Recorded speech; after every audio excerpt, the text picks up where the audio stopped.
इसको आप एक सिंपल तरीके से ऐसे समझ सकते हैं, जैसे कि हम मान लें एक ये लड़का है, ठीक है, बहुत सीधा साधा भोला भाला लड़का है। ये क्या करता है, गौ माता, बिल्कुल सिर्फ इसको पढ़ाई से मतलब है, सिर्फ अपने और किसी काम से कोई मतलब नहीं, सिर्फ दुनियादारी से कोई मतलब नहीं इसको, ठीक है। अब क्या है, ये एक दिन एक लड़की के संपर्क में आ जाता है, ठीक है, लड़की के संपर्क में आता है, तो इसका मतलब क्या हुआ, जब ये लड़का इस लड़की के संपर्क में आता है तो क्या हुआ, ये क्या है, विपरीत आवेश। और आपको पता है विपरीत आवेश एक दूसरे को क्या करता है, हमेशा आकर्षित करता है, करता नहीं करता है, नहीं करता।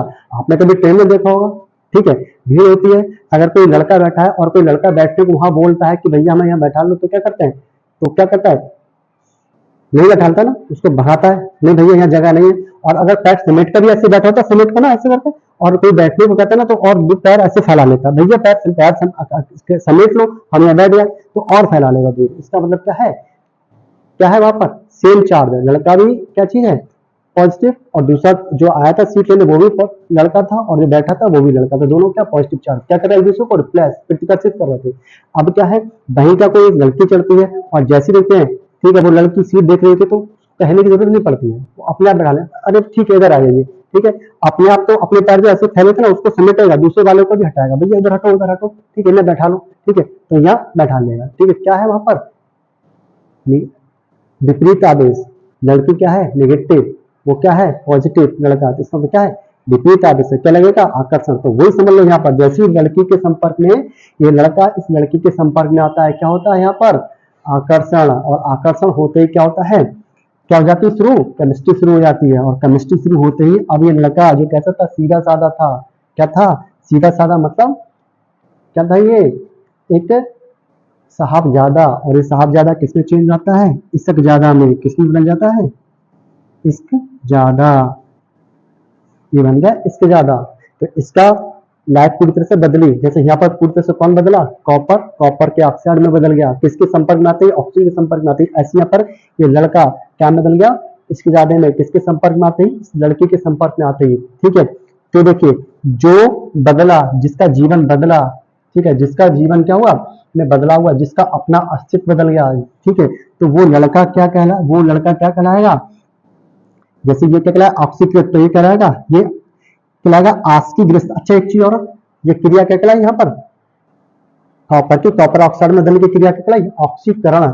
ऐसे ही इस लड़के की इस जादे में बदलने की क्रिया क्या कहलाई, ये कहलाएगी आपकी आशिकी। क्या कहलाएगी, आशिकी। ये ऑक्सीकरण के फलस्वरूप बदला है, और ये आस्की के फलस्वरूप बदला है, ये इसने आस्की करी तब ये बदल गया, ठीक है। अब क्या है, देखिए जो जिसका ऑक्सीकरण हुआ वो क्या कहलाएगा, ऑक्सीकरण। जो लड़का बदला, जो लड़का चेंज हुआ, वो क्या कहलाएगा, वो कहलाएगा आशिकी ग्रस्त। ये आस्की से ग्रस्त हो गया, ये आस्की ग्रस्त है, क्या कहलाएगा, आस्की ग्रस्त। और ये जो लड़की, क्या लड़का ये अपने आप आस्की में पड़ा, अगर ये लड़की नहीं थी तो क्या ये आस्की में पड़ता, नहीं। तो इसका मतलब क्या है, ये लड़की क्या कह रहा है, ये लड़की उसकी इस आस्की का कारण है।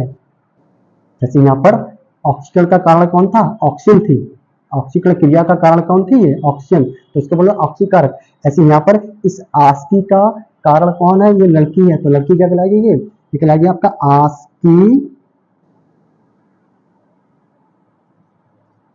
आस्की का कारण, या इसे बोल सकते हैं आस्की कारक।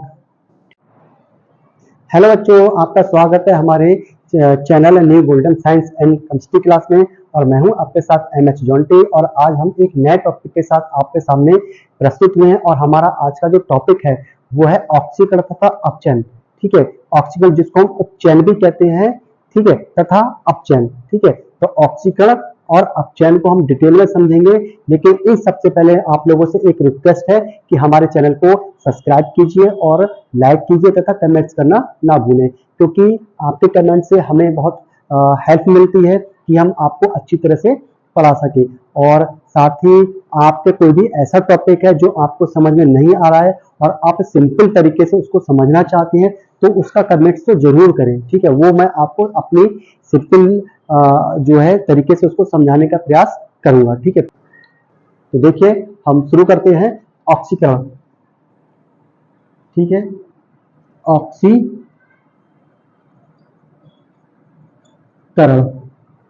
क्या है?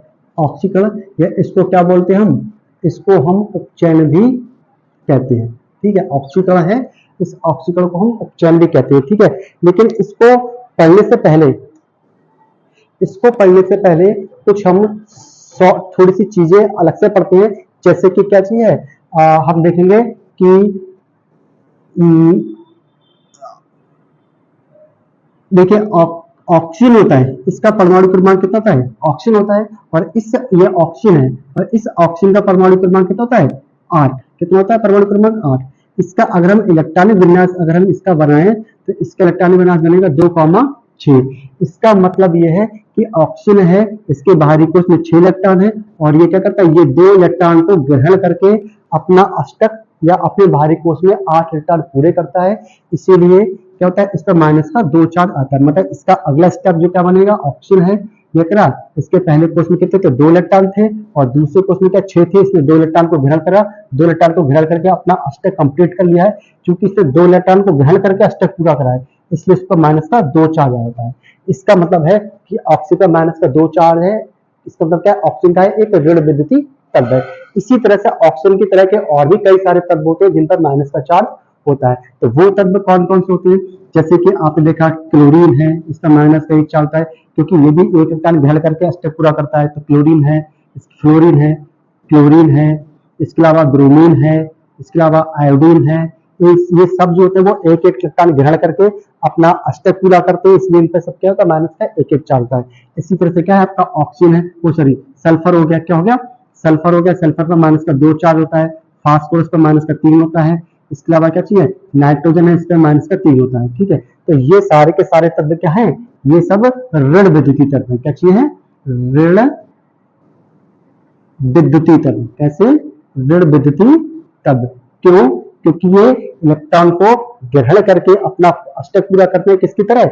ऑक्सीजन की तरह। इसलिए सारे क्या है? ये ऋण विद्युतीय तत्व है। ठीक है, ऐसे क्या होता है आपका जो हाइड्रोजन होता है, ठीक है, इसका परमाणु क्रमांक होता है 1। अगर इसका इलेक्ट्रॉन विन्यास में है तो 1। तो हाइड्रोजन के बाहरी कोश में कितना? 1 इलेक्ट्रॉन है, यही इसका पहला कोश है, यही इसका बाहरी कोश है। तो क्या करता है? हाइड्रोजन जो होता है, ये जो है ये अपने कोश से इलेक्ट्रॉन को क्या करता है? डोनेट करता है। ये अपने कोश से इलेक्ट्रॉन को क्या करेगा? डोनेट करेगा। डोनेट करके क्या करता है? अपनी संरचना अक्रिय गैस तत्व के समान या अपनी संरचना को क्या करता है? स्थायी कर लेता है। क्या करता है? स्थायी कर लेता है। ठीक है, तो इसीलिए क्या होता है? इसलिए क्या होता है? इस पर क्या होता है? प्लस का 1 चार्ज आता है, 1 चार्ज है। तो इसी तरह 1 चार्ज था, तो हाइड्रोजन क्या होता है? धन विद्युतीय तत्व। क्या चाहिए? धन विद्युतीय। इसी तरह से हाइड्रोजन की तरह के और भी कई सारे तत्व होते हैं, वो भी क्या होते हैं? धन विद्युतीय होते हैं। जैसे कौन कौन से होते हैं आपका? इसमें होता है आपका पोटेशियम, इस पे प्लस का 1 होता है। सोडियम, इस पे प्लस का 1 होता है। लिथियम, इस पे भी प्लस का 1 होता है। इसके अलावा क्या हो गया? इसके अलावा कैल्शियम, इस पे प्लस का 2 होता है। मैग्नीशियम, इस पे आपका प्लस का 2 होता है। ठीक है, एल्युमिनियम, इस पे प्लस का 3 होता है। इसके अलावा क्या चाहिए? Fe लोहा, इस पे प्लस का 2 होता है। ये सारे के सारे क्या है? ये सब धन विद्युतीय तत्व। कैसे हैं? धन विद्युतीय तत्व होते हैं। ठीक है, तो इस ऑक्सीकरण और इस अपचयन को समझने के लिए, ऑक्सीकरण और जो अपचयन है उसको समझने के लिए आपको कौन कौन से तत्व धन विद्युतीय है, कौन कौन से तत्व ऋण विद्युतीय है, उनको समझना जरूरी है। तो धन विद्युतीय ऋण विद्युतीय तो आप समझ गए। अब हम अपना टॉपिक देखते हैं, ऑक्सीकरण और अपचयन क्या होता है उसको हम देखते हैं। देखिए ऑक्सीकरण, देखिए क्या होता है। तो देखिए ऑक्सीकरण क्या होता है? ऑक्सीकरण देखिए क्या होता है ऑक्सीकरण, तब हम देखेंगे। देखिए ऑक्सीजन या इसमें माइनस का चार्ज होता है, या आपका कोई ऋण विद्युतीय तत्व, ऋण विद्युतीय तत्व, ऋण विद्युतीय तत्व। और ऋण विद्युतीय तत्व में आपके पास कौन कौन से होते हैं? जैसे कि आपका क्या हो गया? फ्लोरीन हो गया, क्लोरीन हो गया, ब्रोमीन हो गया, आयोडीन हो गया। इसके अलावा क्या हो गया आपका? सल्फर हो गया, नाइट्रोजन हो गया, फास्फोरस हो गया। ये सारे के सारे तत्व क्या है? ऋण विद्युतीय तत्व है। ठीक है, और तो इसके बाद ऑक्सीजन या कोई इनमें से ऋण विद्युतीय तत्व है, उनका क्या होता है? जुड़ना। उसका जुड़ना क्या कहलाएगा? उसका जुड़ना ऑक्सीकरण या फिर उपचयन कहलाएगा। ठीक है, या फिर क्या है, हाइड्रोजन या कोई धन विद्युत तत्व, या कोई धन विद्युती, हाइड्रोजन या कोई धन विद्युती तत्व।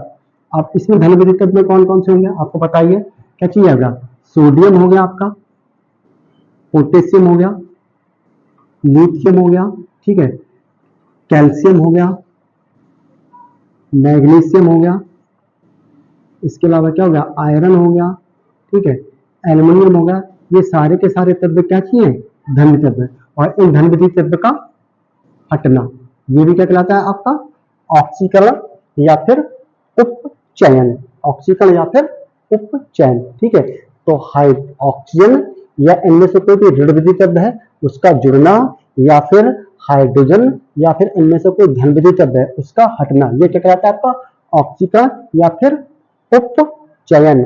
अपचयन नहीं, उपचयन, उपचयन कहलाता है, अपचयन अलग होता है। ठीक है, ये हम उपचयन कहलाते हैं, उपचयन कहलाता है। ठीक है, अब देखिए हम एक एग्जाम्पल के द्वारा ऐसे समझते हैं। ठीक है, तो एग्जाम्पल के द्वारा देखिए ऑक्सीकरण या अपचयन को हम समझते हैं। जैसे देखिए सी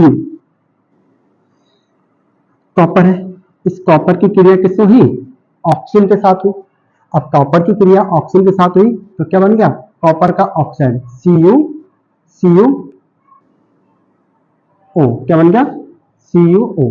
ठीक है, तो ऑक्सीजन का एक अणु लिया और कॉपर के में दो परमाणु, इस रिएक्शन का बैलेंस में दो कॉपर के परमाणु, एक ऑक्सीजन और 2 CuO, ऐसे ये बन गया, ये रिएक्शन हमारी बैलेंस है।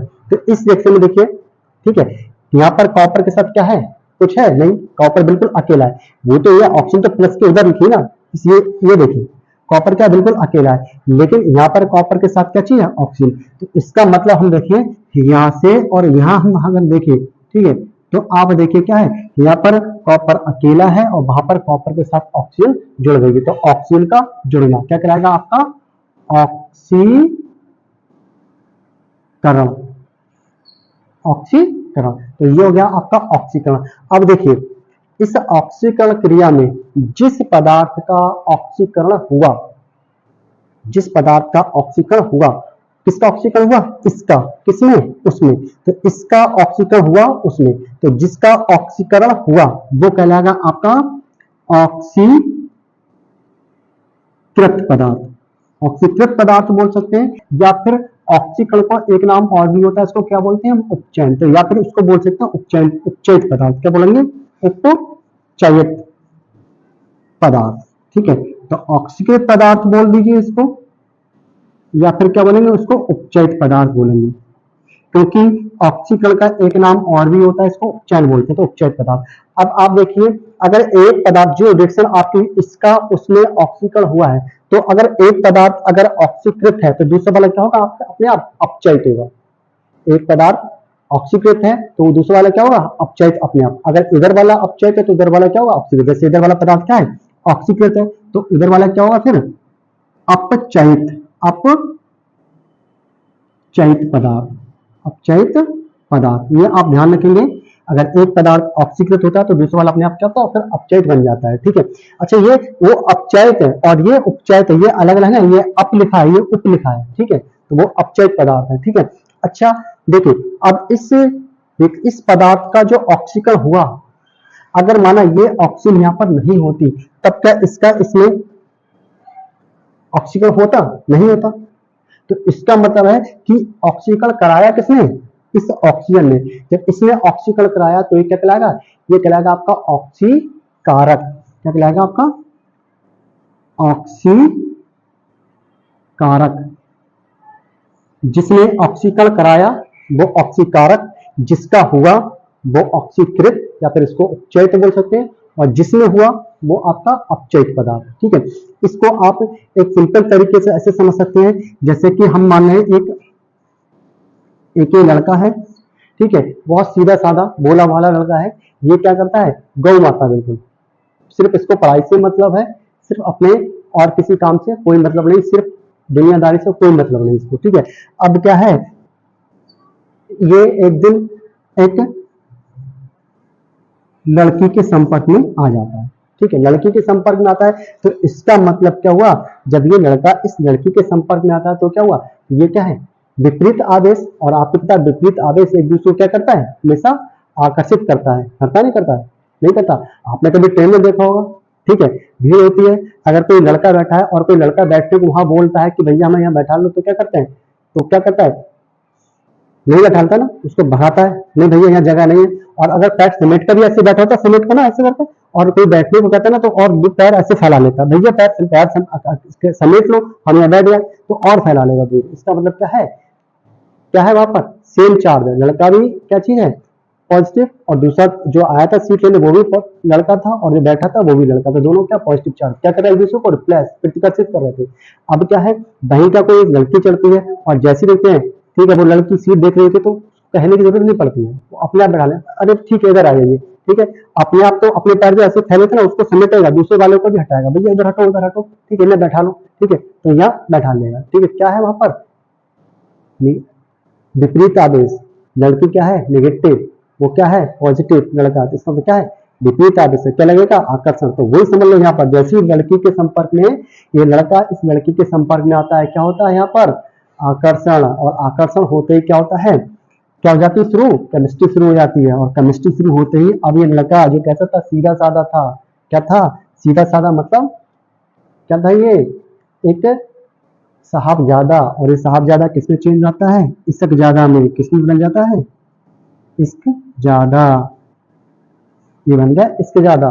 तो इसका लाइफ पूरी तरह से बदली, जैसे यहाँ पर पूरी तरह से कौन बदला, कॉपर के ऑक्साइड में बदल गया, किसके संपर्क में आते ही, ऑक्सीजन के संपर्क में आते ही। ऐसे यहाँ पर ये लड़का क्या बदल गया, इसके ज्यादा में, किसके संपर्क में आते ही, लड़की के संपर्क में आते ही, ठीक है। तो देखिए जो बदला, जिसका जीवन बदला, ठीक है, जिसका जीवन क्या हुआ में बदला हुआ, जिसका अपना अस्तित्व बदल गया, ठीक है, तो वो लड़का क्या कहलाएगा, जैसे ये क्या कहलाएगा ऑक्सीकृत, तो ये कहलाएगा, ये कहलाएगा आस्कीग्रस्त। अच्छा एक चीज और, ये क्रिया क्या कहलाई यहाँ पर, कॉपर ऑक्साइड में बदलने की क्रिया क्या कहलाई, ऑक्सीकरण। ऐसे ही इस लड़के की इसके जादे में बदलने की क्रिया क्या कहलाई, ये कहलाएगी आपकी आशिकी, क्या कहलाएगी आशिकी। ये ऑक्सीकरण के फलस्वरूप बदला है और ये आस्की के फलस्वरूप बदला है, ये इसने आस्की करी तब ये बदल गया, ठीक है। अब क्या है, देखिए जो जिसका ऑक्सीकरण हुआ वो क्या कहलाएगा ऑक्सीकरण, जो लड़का बदला, जो लड़का चेंज हुआ वो क्या कहलाएगा, वो कहलाएगा आशिकी ग्रस्त। ये आस्की से ग्रस्त हो गया, ये आस्की ग्रस्त है, क्या कहलाएगा आस्की ग्रस्त। और ये जो लड़की, क्या लड़का ये अपने आप आस्की में पड़ा, अगर ये लड़की नहीं होती तो क्या ये आस्की में पड़ता, नहीं। तो इसका मतलब क्या है, ये लड़की क्या कह है, ये लड़की उसकी इस आस्की का कारण है। जैसे यहाँ पर ऑक्सीकरण का कारण कौन था, ऑक्सीजन थी, ऑक्सीकरण क्रिया का कारण कौन थी, ये ऑक्सीजन, तो इसको बोलो ऑक्सीकारक। ऐसे यहाँ पर इस आस्की का कारण कौन है, ये लड़की है, तो लड़की क्या कहलाएगी, ये कहलाएगी आपका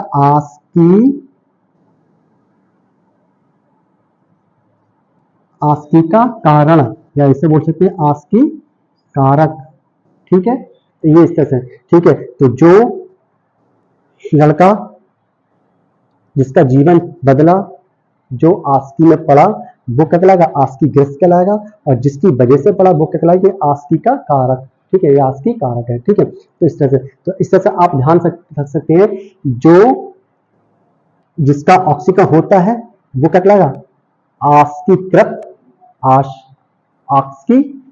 ऑक्सीकृत, ठीक है, और जिसकी वजह से हुआ वो ऑक्सीकारक, ठीक है, समझ गए ना। ऐसे हम और भी एग्जांपल लिख लेते हैं, ठीक है। अच्छा एक चीज और है, अब आप यहाँ पर एक चीज देखिए, यहाँ पर हम ये देखेंगे, तो ये समझने के लिए आप ये ध्यान रख सकते हैं। अब देखिए यहाँ पर हमें एक चीज हमें ये देखना है कि देखिए अब हमसे कोई प्रश्न आता है तो एक ही रिएक्शन में आपने देखिए तीन चीज हमें दिखाई दे रही है, क्या क्या दिखाई दे रही है, क्या चीज है, एक ऑक्सीकृत पदार्थ है, और एक अपचयित पदार्थ है, और एक ऑक्सीकारक है, ठीक है। अब कोई रिएक्शन आती है, दी होती है, और हमसे पूछता है कि ये बताइए कि इस रिएक्शन में ऑक्सीकृत पदार्थ कौन सा है, अपचयित पदार्थ कौन सा है, और क्या चाहिए ऑक्सीकारक कौन सा है। अगर वो तीनों पूछ रहा है तो हमको तीनों लिखता है। वो पूछता क्या अमूल, वो ये पूछता है या तो ये पूछेगा ऑक्सीकृत और अपचयित पदार्थ पूछेगा, अगर ये नहीं पूछेगा तो खाली ये पूछेगा ऑक्सीकारक कौन है, ठीक है। इस तरह से तो जितना पूछेगा आपको उतना जवाब वहां पर लिखना होता है। ऐसे कोई प्रश्न दिया हुआ है, और क्वेश्चन पूछेगा उसमें एक रिएक्शन दे रखी होगी, अब रिएक्शन पूछेगा ये बताइए इसमें ऑक्सीकृत और अपचयित पदार्थ कौन से होते हैं, ठीक है। तो ऑक्सीकृत और अपचयित पदार्थ कौन से, तो आपको सिर्फ इन दोनों पदार्थ के बारे में बताना कि ऑक्सीकृत पदार्थ ये है और अपचयित पदार्थ आपका ये है, ठीक है। ऑक्सीकृत आपने लिखा ये Cu और अपचयित पदार्थ लिखा क्या लिखा CuO, ठीक है। और अगर वो पूछता है क्या चीज ऑक्सीकारक पदार्थ कौन सा है जिसने ऑक्सीकरण करा है वो कौन सा है, तो क्या हुआ यहाँ पर O2 हो गया। आप क्वेश्चन में जैसा पूछा हो, ठीक है, वैसा आपको जवाब देना है, ठीक है। और हम इसके एग्जाम्पल देखते हैं, ठीक है। जैसे कि हमने देखा Cu है, ठीक है। अब Cu की अगर हम किससे क्रिया करा दें Cl2 से क्रिया करा दें, ठीक है, तो क्या बन गया Cu और क्या Cl2, ठीक है। अब इस रिएक्शन में अगर हम देखें तो क्या है यहाँ पर Cu अकेला है, वहां पर Cu के साथ Cl है, ठीक है। तो इसका मतलब ये होगा कि ये क्रिया क्या हो गई आपकी ऑक्सीकरण क्रिया, ये ऑक्सीकरण हो रहा है, इसका इसमें ऑक्सीकरण हुआ है। अब ऑक्सीकरण हुआ है तो जिसका ऑक्सीकरण हुआ, किसका ऑक्सीकरण हुआ इसका, तो क्या कहलाएगा ये ऑक्सीकृत पदार्थ है। ऑक्सीकृत पदार्थ बोलिए इसको, या फिर इसको क्योंकि ऑक्सीकरण का एक नाम और भी होता है उपचयन, तो इसीलिए इसको क्या बोल सकते हैं हम उपचयित पदार्थ भी कह सकते हैं। क्या बोलेंगे उपचयित पदार्थ, क्या बोलेंगे ये हो गया आपका उपचयित पदार्थ। अब मैंने आपको बताया था जब इधर वाला इसका अगर ये उपचयित पदार्थ है तो दूसरा वाला अपने आप क्या हो जाएगा अपचयित पदार्थ, क्या कहलाएगा आपका अपचयित पदार्थ, ये अपचयित पदार्थ हो जाएगा। और ये क्या कहलाएगा ये इस उपचयन का कारण है या इस ऑक्सीकरण का कारण है, तो ये क्लोरीन क्या कहलाएगी, ये कहलाएगी आपकी ऑक्सीकारक, ठीक है, ऑक्सीकारक, या फिर बोल सकते इसको उपचायक, क्योंकि उपचयन ये करा रही है, ठीक है, उपचायक बोल सकते, ठीक।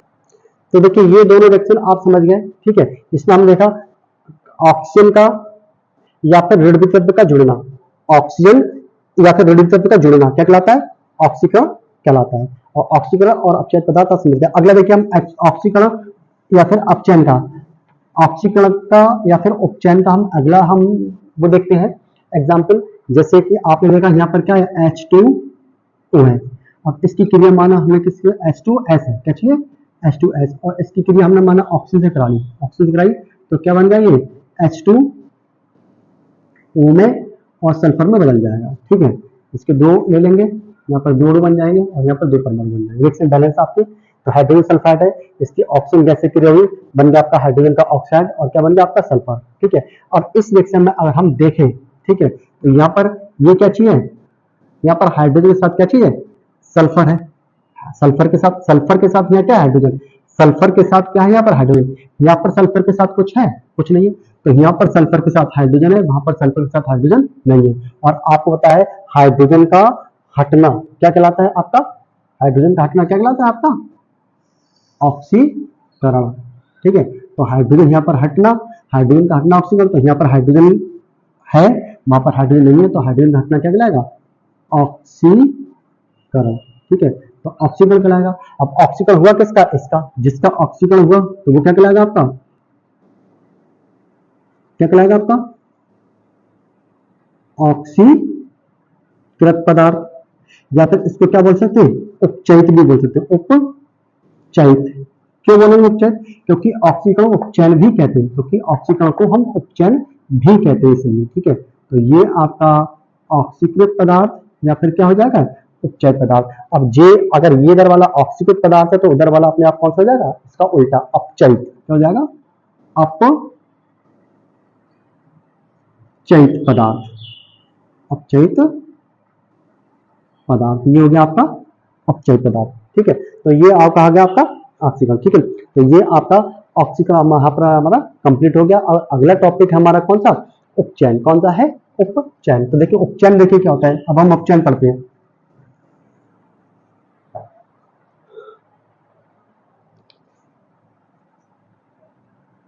अपचयन, अपचयन, ठीक है। अगला टॉपिक हम पढ़ रहे हैं अपचयन, उपचयन नहीं अपचयन, ठीक है। तो अगला टॉपिक है अपचयन, इसको रिडक्शन भी कहते हैं, ठीक है। तो अपचयन देखिए क्या है, अपचयन देखिए क्या होता है, ऑक्सीजन का या किसी ऋण वितरक का जुड़ना था ना, तो यहाँ पर हो जाएगा हटना, क्या हो जाएगा हटना। और क्या था ऑक्सीजन देखिए क्या था हाइड्रोजन या धन वितरक का हटना था, तो यहाँ पर क्या हो जाएगा जुड़ना, तो ये क्या होता है, ये उसका उल्टा होता है, ऑक्सीकरण का उल्टा। तो ऑक्सीकरण का उल्टा ही अपचयन कहलाता है। ठीक है, तो ऑक्सीजन का या ऋण विद्युत द्रव्य का हटना या फिर हाइड्रोजन या धन विद्युत द्रव्य का जुड़ना, ये कहलाता है आपका अपचयन कहलाता है। क्या कहलाता है? अपचयन। अब इसके आप एग्जाम्पल देख लीजिए। अगर इसके हम एग्जाम्पल की बात करें, ठीक है, तो देखिए कौन कौन से इसके एग्जाम्पल होंगे। तो सबसे पहले क्या है आपका, देखिए H2 हाइड्रोजन है, इसकी क्रिया ऑक्सीजन हुई और क्या बन गया आपका H2O। तो देखिए इस रिएक्शन में आपने देखा क्या है, तो हमने रिएक्शन लिखी, तो रिएक्शन में ये हाइड्रोजन की ऑक्सीजन से क्रिया हो रही है और क्या बन गया H2 बना। जब H2 बना तो यहाँ पर ऑक्सीजन के साथ क्या चाहिए, कुछ है, कुछ नहीं है, लेकिन वहां पर ऑक्सीजन के साथ क्या चाहिए, हाइड्रोजन है। तो देखिए यहाँ पर ऑक्सीजन अकेला है, लेकिन वहां पर ऑक्सीजन के साथ हाइड्रोजन है। और आपको पता है कि हाइड्रोजन का जुड़ना क्या कहलाता है, हाइड्रोजन का जुड़ना क्या कहलाता है, अपचयन। क्या कहलाता है, ये हमने लिखा है वो अपचयन के बारे में लिखा है। ठीक है, तो हाइड्रोजन का जुड़ना क्या कहलाता है, अपचयन। तो क्या हो गया, इस ऑक्सीजन का इस H2 में क्या हो गया आपका अपचयन। क्या हो गया, अपचयन। और आपको पता है जिसका अपचयन, किसका अपचयन होगा, इसका, किसमें, इसमें। तो जिसका अपचयन होगा वो कौन सा कहलाएगा, अपचयित, अपचयित पदार्थ। जब ये वाला पदार्थ अपचयित है तो उसका दूसरा वाला अपने आप कौन सा होगा, ऑक्सीकृत या फिर उपचयित। इसको क्या बोलेंगे हम, इसको हम बोलेंगे या तो क्या बोलेंगे इसको हम ऑक्सीकृत या फिर क्या बोलेंगे इसको हम उपचयित, क्योंकि ऑक्सीजन का उल्टा अपचयन होता है तो ये आपका उपचयित पदार्थ हो जाएगा। क्या हो जाएगा, उपचयित पदार्थ। ऐसे और रिएक्शन देखें, तो देखिए क्या है Fe2O3, इसकी क्रिया किससे हुई, कार्बन से हुई, कार्बन से हुई क्रिया, तो क्या बन गया, ये आपका बन गया, इसके रिएक्शन बैलेंस करेंगे 4 अणु लेंगे, सॉरी 4 में 2 अणु लेंगे। ठीक है, इसके 2 अणु लेंगे और क्रिया हो जाएगी आपका 4Fe प्लस CO2 के 3 अणु। ठीक है, अब देखो यहाँ पर Fe के साथ क्या ऑक्सीजन है, यहाँ Fe के साथ ऑक्सीजन है नहीं, तो यहाँ Fe के साथ ऑक्सीजन है, लेकिन यहाँ पर Fe क्या है, अकेला है। जब उधर Fe अकेला है तो इसका मतलब क्या हुआ, इस Fe में ऑक्सीजन है, वहां पर Fe में ऑक्सीजन नहीं है, और ऑक्सीजन का हटना क्या कहलाता है आपका, अपचयन। तो ऑक्सीजन का हटना क्या कहलाएगा, तो ये क्रिया क्या कहलाएगी आपकी, अपचयन क्रिया। क्या कहलाएगी, अपचयन, अपचयन क्रिया। तो ये अपचयन क्रिया है। अब इस क्रिया में जिस पदार्थ का अपचयन हुआ, किसका, इसका, तो कौन सा कहलाएगा, ये अपचयित, अपचयित पदार्थ। ये वाला क्या कहलाएगा आपका, ये कहलाएगा आपका ऑक्सीकृत पदार्थ। क्या कहलाएगा, ऑक्सीकृत पदार्थ, या इसी ऑक्सीकृत पदार्थ को इसको उपचयित बोलते हैं। क्या बोल सकते हैं, उपचयित। ये आपका उपचयित पदार्थ भी ऑक्सीकृत पदार्थ, या इसी को हम उपचयित पदार्थ बोलेंगे। ये दोनों एक ही चीज है। ठीक है, ऐसी तीसरी रिएक्शन अगर हम और देखें, जैसे हमारे पास क्या चाहिए, AgCl है। अब इस AgCl को क्या कर दिया हमने, सूर्य के प्रकाश में रख दिया, तो क्या करेगा, ये टूट जाएगा आपका Ag में प्लस Cl में। ठीक है, ये Ag में और Cl में टूट गया। ठीक है, 2 अणु ले लें, ठीक है, तो 2 Ag बन जाएंगे और क्लोरीन गैस Cl2 बन जाएगी। ठीक है, तो यहाँ पर Ag के साथ Cl है, यहाँ पर Ag क्या है, अकेला है, इससे Cl हट गया। तो यहाँ पर क्या Ag के साथ Cl है, लेकिन यहाँ पर Ag क्या है, अकेला है। और आपको पता है क्या होता है, ऑक्सीजन या ऋण विद्युत, क्लोरीन क्या है, ऋण विद्युत, और ऋण विद्युत तत्व का हटना क्या कहलाता है, अपचयन। तो यहाँ पर ऋण विद्युत तत्व क्या हट गया, यहाँ पर ऋण विद्युत तत्व है, यहाँ पर ऋण विद्युत तत्व नहीं है, तो ऋण विद्युत तत्व का हटना क्या कहलाता है, ये अपचयन। क्या कहलाता है, अपचयन, अपचयन कहलाता है। तो ये पदार्थ जिसका अपचयन हुआ वो कौन सा कहलाएगा, अपचयित पदार्थ। क्या कहलाएगा आपका, अपचयित पदार्थ। और जिसमें हुआ वो कौन सा कहलाएगा आपका, उपचयित या ऑक्सीकृत। यह क्या कहलाएगा आपका, ऑक्सीकृत पदार्थ, या फिर क्या कहलाएगा, उपचयित पदार्थ। ठीक है, ऑक्सीकृत पदार्थ या फिर उपचयित पदार्थ। ठीक है, तो ये क्या कहलाएगा आपका अपचयित पदार्थ, और वो उधर वाला क्या कहलाएगा, ऑक्सीकृत पदार्थ या फिर उपचयित पदार्थ। ठीक है, तो ये दिखाई नहीं दे रहा है, लेकिन मैंने बता दिया है, ये वाला कौन सा है आपका, अपचयित पदार्थ है, और उधर वाला कौन सा है, ऑक्सीकृत या फिर उपचयित पदार्थ है। ठीक है, तो इनको आप यहाँ पर देख सकते हो। तो इस तरह आप समझ गए कि ऑक्सीकरण, अपचयन क्या होता है, और ऑक्सीकृत पदार्थ क्या होता है, उपचयित पदार्थ क्या होता है, ये सारे आपको क्लियर हो गए।